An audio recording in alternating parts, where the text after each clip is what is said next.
하나님 말씀은 사무엘상 30장 1절로 10절까지 읽겠습니다. 다윗과 그의 사람들이 사흘 만에 시글락에 이른 때에 아말렉 사람들이 이미 네겝과 시글락을 침노하였는데 그들이 시글락을 쳐서 불사르고 거기에 있는 젊거나 늙은 여인들은 한 사람도 죽이지 아니하고 다 사로잡아 끌고 자기 길을 갔더라. 다윗과 그의 사람들이 성읍에 이르러 본즉 성읍이 불탔고 자기들의 아내와 자녀들이 사로잡혔는지라. 다윗과 그와 함께한 백성이 울 기력이 없도록 소리를 높여 울었더라. 다윗의 두 아내 이스라엘 여인 아히노암과 갈멜 사람 나발의 아내였던 아비가일도 사로잡혔더라. 백성들이 자녀들 때문에 마음이 슬퍼서 다윗을 돌로 치자 하니 다윗이 크게 다급하였으나 그의 하나님 여호와를 힘입고 용기를 얻었더라.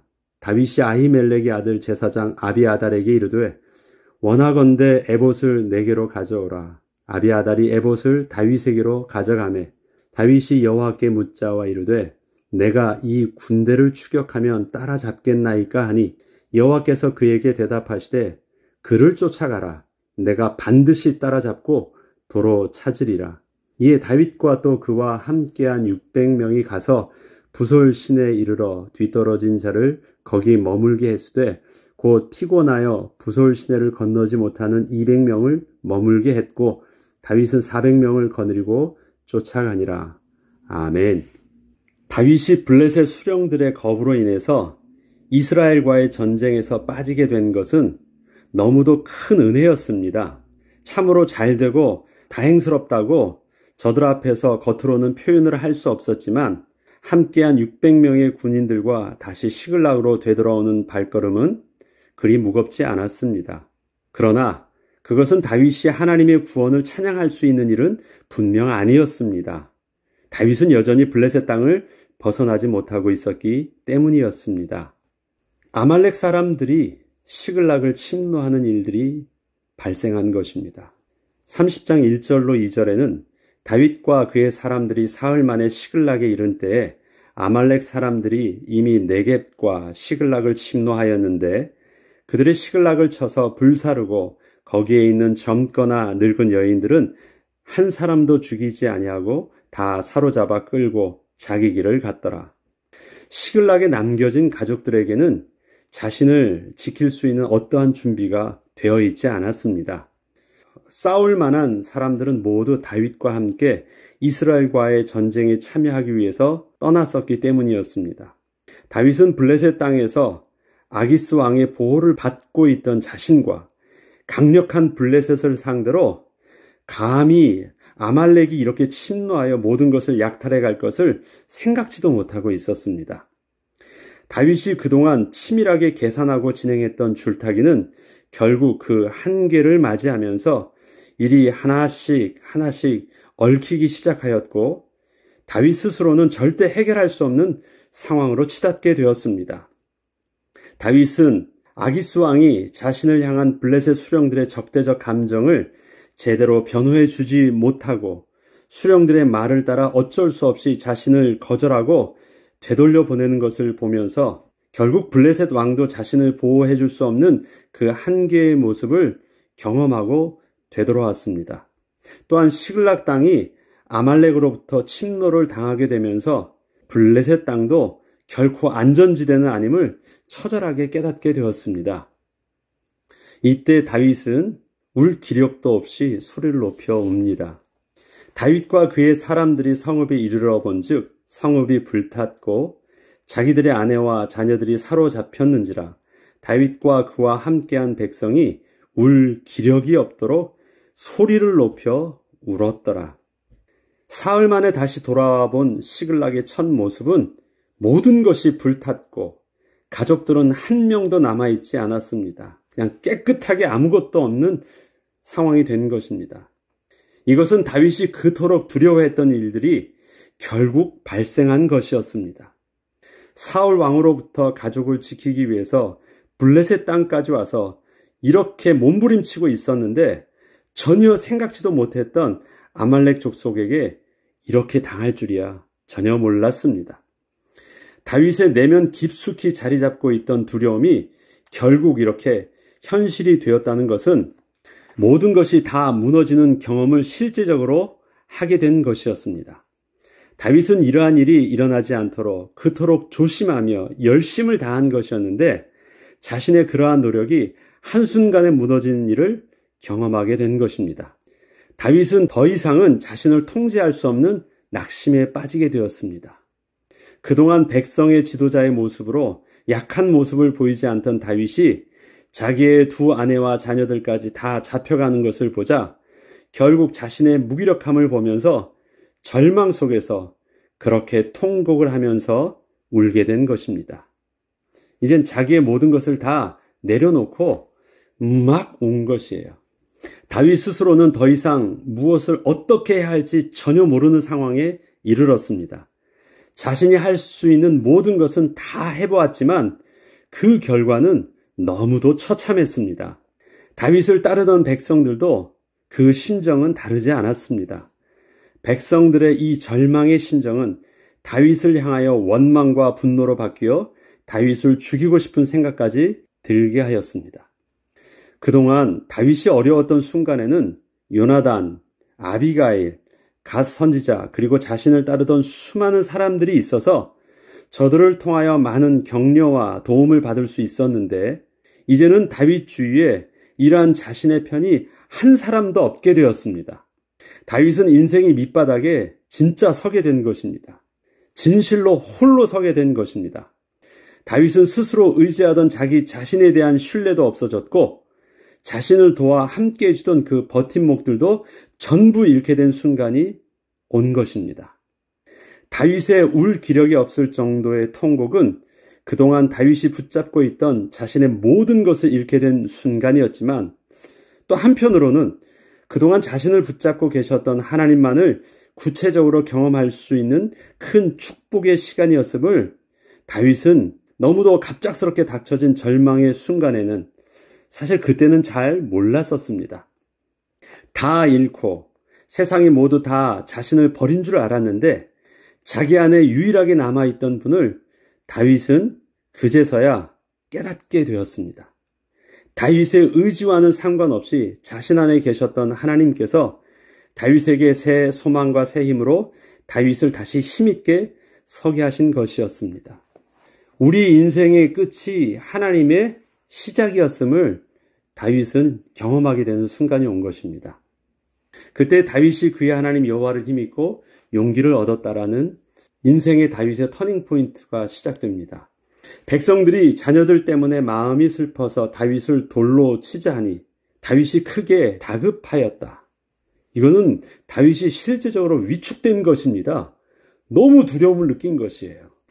그럼 다윗은 이제는 끝난 것이에요. 그런데 그의 하나님 여호와를 힘입고 용기를 얻었더라 라고 합니다.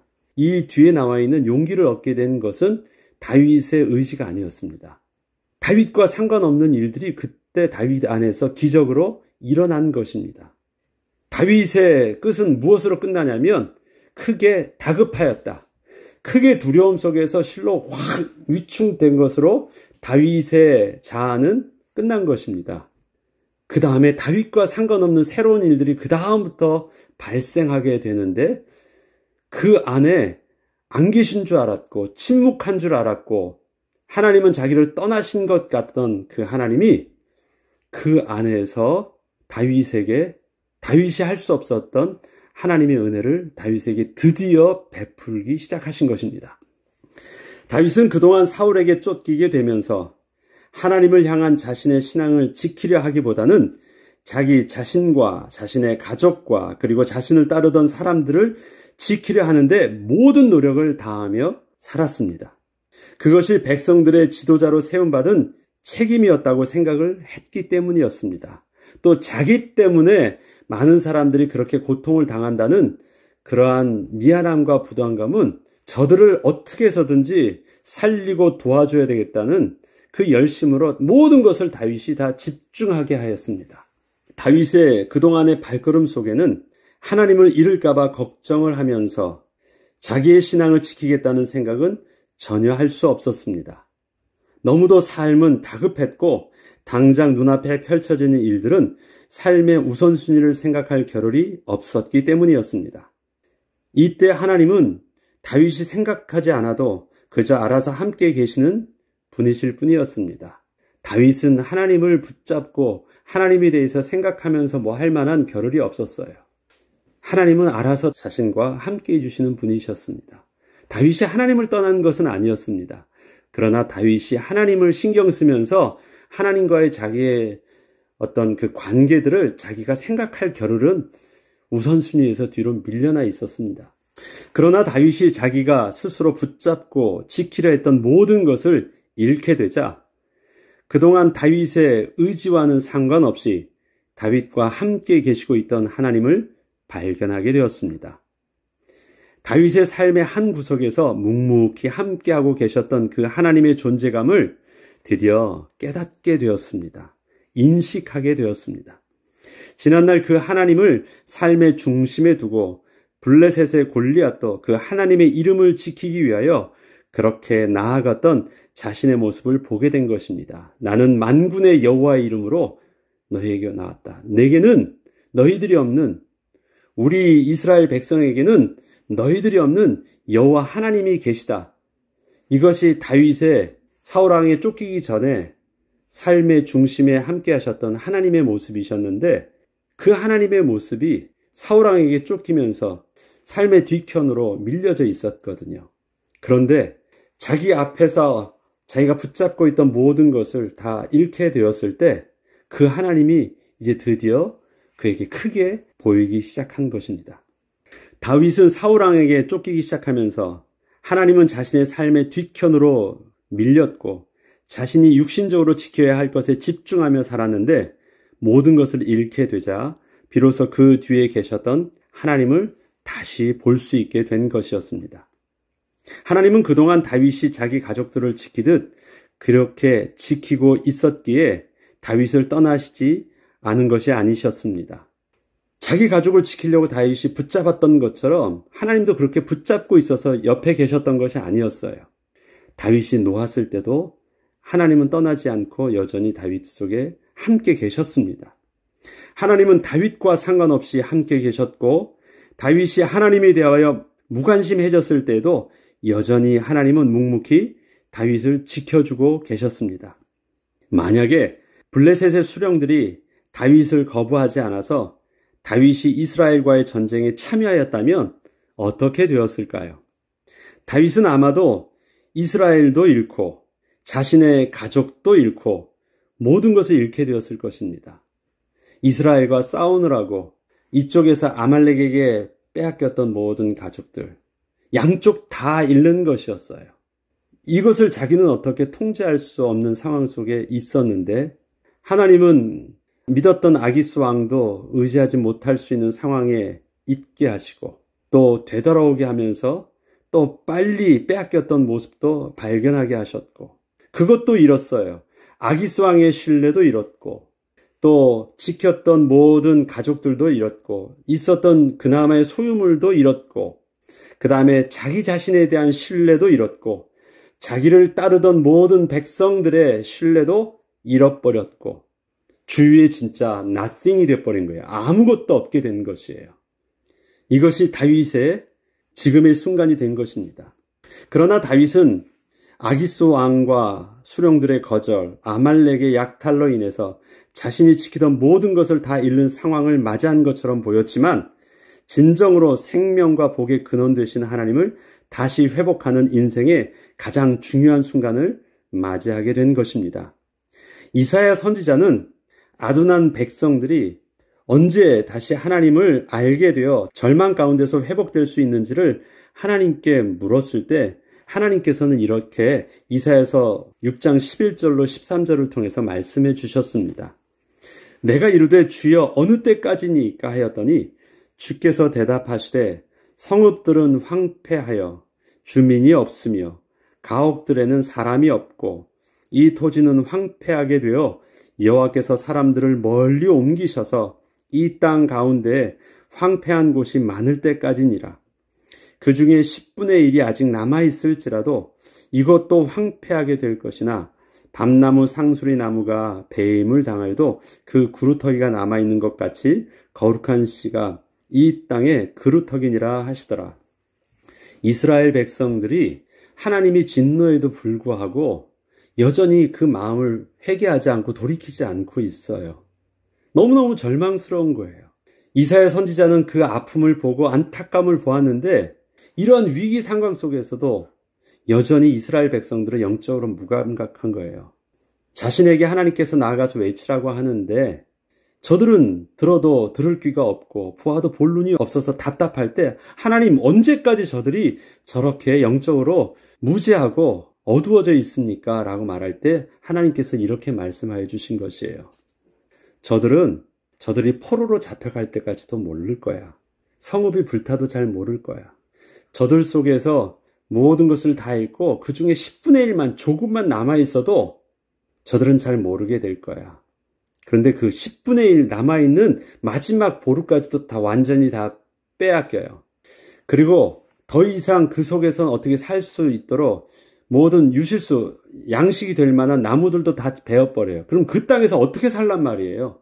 아무것도 없도록 완전히 싹 다 바벨론이 다 베어가지고 완전히 없어질 것처럼 보이면 인간적으로는 소망도 없이 다 빼앗긴 거예요. 완전히 나싱 될 때까지 되는데 그렇지만 저들이 빼앗아 갈 수 없는 것이 있어요. 나무를 베어 가져가도 어떻게 그 그루터기를 뿌리채 뽑아갈 수 있어요. 그것처럼 남아있는 그 그루터기는 그 땅의 거룩한 씨가 되어서 그것이 다시 회복할 것이야. 빼앗아 갈 수 없는 그 거룩한 씨는 바로 하나님 자신이셨습니다. 하나님의 언약이셨습니다. 하나님께서 약속하신 메시아의 언약이었습니다. 또 하나님께서 새롭게 또 그 땅에 심으실 하나님의 백성이셨습니다. 그때 해주셨던 약속이 바로 그루터기의 언약이셨습니다. 이것처럼 하나님께서 다윗에게서도 동일한 그 소망의 말씀을 주시는 것입니다. 다 빼앗아 왔어요. 아무것도 없는 줄 알았어요. 그런데 남은 것이 딱 하나 있었습니다. 자기 손에 잡았던 자기 것은 다 없어진 줄 알았는데 스스로 자기 자신도 다 잃어버린 줄 알았는데 그 땅에서 누구도 빼앗아 갈 수 없고 누구도 거절할 수 없는 하나님 자신의 의지와 하나님 자신은 하나님이 다윗 속에 여전히 거룩한 씨로 소망의 씨로 계셨던 것입니다. 이것이 하나님의 시작이셨어요. 하나님께서는 이 땅에 하나님의 백성들이 스스로 믿는 구석이 없어지고 나면 비로소 저들이 거룩하신 하나님의 축복과 생명의 비밀을 깨닫게 될 것임을 이사야 선지자에게 말씀해 주셨던 것입니다. 이처럼 다윗에게도 인생의 가장 절망의 순간이 가장 큰 축복의 순간이 된 것입니다. 그때 다윗이 그의 하나님 여호와를 힘입고 용기를 얻었더라. 그때 다윗이 자기 자신의 마음을 다시 굳게 잡았더라가 아닙니다. 다윗이 여호와를 힘입고 이것을 영어 표현은 어떻게 하십니까? 그 안에 계셨던 하나님을 발견하였다라고 표현하고 있습니다. 그 안에 계셨던 하나님으로 인하여 힘을 얻었다라고 표현하고 있습니다. 킹 제임스 버전이나 NIV 다 그렇게 자기가 몰랐던 그 안에 계셨던 하나님으로 인하여 얻게 되어지는 영적인 힘을 얻게 된 것입니다. 그때 다윗이 에봇을 내게로 가져오라 말한 것입니다. 다윗이 아히멜렉의 아들 제사장 아비아달에게 이르되 원하건대 에봇을 내게로 가져오라. 아비아달이 에봇을 다윗에게로 가져가매 다윗이 여호와께 묻자와 이르되 내가 이 군대를 추격하면 따라잡겠나이까 하니 여호와께서 그에게 대답하시되 그를 쫓아가라. 내가 반드시 따라잡고 도로 찾으리라. 에봇은 하나님 앞에 설 때 입는 옷입니다. 에봇을 가져오라는 것은 스스로 제사장의 권위를 등에 업겠다는 것을 말하는 것이 아니라 다윗이 스스로 지도자의 모습을 내려놓고 하나님의 종의 모습으로 하나님 앞에 무릎을 꿇고 하나님의 뜻에 따르겠다라는 전 인격적인 신앙의 고백이었습니다. 성전과 그 어떤 것도 남아있지 않은 상황에서 에봇을 통해서라도 그렇게 하나님 앞에 나아가 기도하겠다는 것이었습니다. 에봇을 앞에 두고 그 앞에 무릎을 꿇겠다라는 것입니다. 그것은 본인이 그렇게 하나님 앞에 서겠다라는 것입니다. 다윗이 하나님 앞에 서게 되어 하나님의 뜻을 구하고자 했을 때 비로소 보지 못했던 사실들을 드디어 보게 됩니다. 그것은 성읍은 다 불에 타고 아무것도 남은 것이 없어 보였는데 죽을 시체가 하나도 없는 것이었습니다. 지난날 다윗은 자신이 살려고 그 입을 막으려고 어떤 일들을 했습니까? 아말렉과 주의 성읍을 하나도 남김없이 약탈하고 파괴하고 사람들은 씨도 남김없이 다 죽여버렸습니다. 목격자를 없앤 것이에요. 그러한 다윗에게 아말렉이 만약에 감정대로 원수를 갚으려고 했다면 자신의 가족들도 그렇게 다 몰살을 당했어야 했음에도 불구하고 단 한 명도 죽임을 당하지 않고 모두 포로로만 잡혀간 것이었습니다.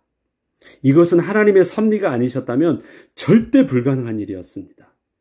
그것을 본 것이에요. 처음에 딱 봤던 첫 모습은 절망이었는데 하나님이 주시는 힘을 얻고 다시 그 절망의 현장을 보았을 때 하나님이 하신 일들을 보게 됐어요. 시체가 없어요. 말도 안 되는 일들이에요.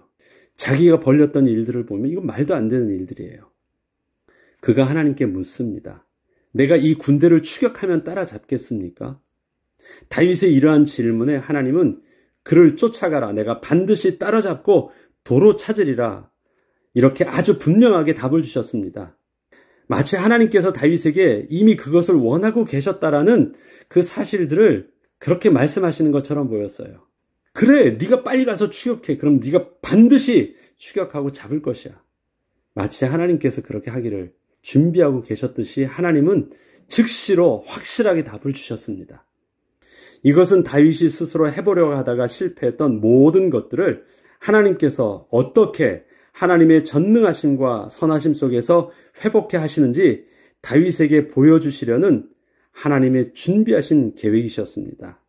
이제 다윗 손에는 오직 하나님 말씀밖에 없었습니다. 그리고 이것을 백성들에게 말하기 시작했을 때 백성들은 다윗에 대해서 크게 실망하고 죽이려까지 했던 그 원망과 그 불신은 다시 그 하나님의 말씀 앞에 선 다윗 앞에 그 영적 권위 앞에 백성들은 다시 스스로 무릎 꿇고 순종하며 다윗과 함께 이젠 그 자녀들을 또 가족을 아내를 또 다시 찾으러 나서게 된 것입니다. 가장 깊은 밤은 새아침이 밝아오기 직전의 시간입니다. 세상은 자신의 의지와 스스로 믿었던 모든 것들이 모두 사라지게 되면 그것으로 자신의 인생을 스스로 포기하게 되지만 하나님의 백성은 그때에서야 우리를 향하신 놀라운 계획을 가지고 계신 하나님으로 인하여 하나님의 소망으로 다시 회복되는 새로운 시작의 은혜를 누리게 됩니다. 우리를 향하신 하나님의 사랑과 그 인도하심은 우리가 하나님에 대하여 생각할 겨를도 없이 분주하여 다른 것에 집중하고 있을 때도 우리는 각기 제 길로 갈 그때에도 하나님은 우리와 함께 여전히 함께 계시고 있었습니다. 이러한 하나님의 은혜로 인하여 여전히 우리는 소망이 있는 것입니다. 여전히 우리는 또 다시 시작할 수 있는 것입니다. 그래서 우리에게는 절망이란 것, 끝이라는 것은 없습니다. 하나님이 우리를 붙잡고 계신 한, 하나님이 우리를 포기치 않는 한 우리에게 끝은 없습니다. 내가 스스로 포기했으니까 끝난다고요? 세상은 자기가 왕이고 자기가 자신을 의지하고 있는 것이 전부이기 때문에 자기가 자신을 포기하면 끝난다고 생각을 해요. 그러나 하나님의 백성은 내가 나를 붙잡고 있어서 하는 것이 아니라 우리는 붙들림 받은 인생을 살고 있습니다. 그것을 잘 모르고 있을 때도 하나님 여전히 붙잡고 계셨어요. 내가 꽉 붙잡아서 내가 흔들리지 않고 있는 줄 알았는데 내 손을 놔왔는데도 흔들리지 않고 있는 내 모습을 보게 됩니다. 왜요? 하나님이 붙잡고 계셨기 때문에. 그래서 나는 이거 붙잡아서 이거 놓으면 죽는 줄 알았는데 하나님 그거 놓을 때까지 기다리게 하시고 그래도 못 놓으면 그것을 놓을 수 있도록 하나님은 그가 감당할 수 없는 힘으로 놓게 하십니다. 그리고 보게 하십니다. 자, 네가 그 손 놨는데 네가 죽는지 안 죽는지 한번 봐봐. 너의 인생은 붙잡아서 사는 인생이 아니라 붙들림 바 돼서 사는 인생임을 너는 알아야 돼. 그래야지 네가 수고하거나 고생하거나 쓸데없는 것에 네가 낭비하지 않고 너의 모든 전인격적인 에너지를 하나님을 기뻐하고 영화롭게 하며 하나님을 위한 삶을 살 수 있는 것이야. 우리는 그렇게 못하잖아요. 우리는 늘 고민이 뭐냐면 나와 하나님 두 가지를 같이 붙잡고 있다 생각을 해요. 그래서 힘이 어떻게 되냐면 분산되어 있거나 둘로 양분되어 있거나 아니면 어디를 좀 더 비중 있게 더 많이 하는가 그 고민을 가지고 사는 것처럼 보여요. 그런데 다윗처럼 하나님께서 나를 완전히 붙잡고 있다라는 것을 내가 경험하게 되는 순간, 깨닫는 순간 어떤 일들이 벌어지냐면 내가 나도 붙잡고 하나님도 붙잡고 이걸 통해서 고민하는 것이 내 삶의 신앙의 고민인 줄 알고 신앙을 내가 늘 갈등하는 것인 줄 알았는데 그것이 아니라 하나님이 나를 붙잡고 계시니까 나는 하나님을 향해서 일방적으로 하나님을 향한 영광과 예배와 기쁨과 그 하나님을 누리는 일들이 내가 할 일의 전부였구나. 내가 그렇게 고생을 하면서 고통을 당하지 않아도 되는 일이었구나. 그것을 비로소 깨닫게 되는 것입니다. 그래서 다윗의 일생을 보면 이후로부터 그가 진짜 왕이 되었을 때는 그는 자기의 왕위를 지키려는 일들을 하나도 하지 않아요. 심지어 빼앗겼을 때도 왕위를 스스로 찾으려고 하는 그 일들은 하지 않아요. 왜? 그것은 하나님의 주권 속에 있었던 일이기 때문에. 사울 왕은 그것을 몰랐기 때문에 자기의 것을 놓치지 않으면서도 하나님도 섬기려고 했었는데 다윗은 하나님만 섬기면 되는 비밀들을 비로소 깨닫게 되었을 때 그의 인생은 그가 열심으로 한 게 뭐냐? 악기 만들고 그 다음에 찬송 시 짓고 그 다음에 또 성전을 만들 모든 준비들을 하고 이게 전부 다였어요. 진짜 모든 에너지는 그쪽에 다 썼습니다. 자기를 위해서 그 아들이 반역을 하는 것도 잘 모르고 신경을 썼어야 알지. 잘 몰랐어요.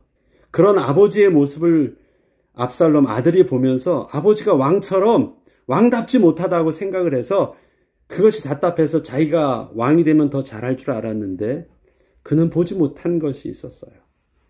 여호와를 경외하는 것이 지혜와 지식의 근본임을 알지 못했기 때문에 그랬던 거예요. 다윗은 알았어요. 이러한 영적인 비밀들을 하나님은 우리에게 또 이렇게 말씀하십니다. 너희는 먼저 그의 나라와 그의 의를 구하라. 그리하면 이 모든 것을 너에게 더해 주시리라. 우리가 초등학교 때, 주일학교 때 부르는 찬양이 그거예요. 먼저 그 나라와 그 의를 구하라.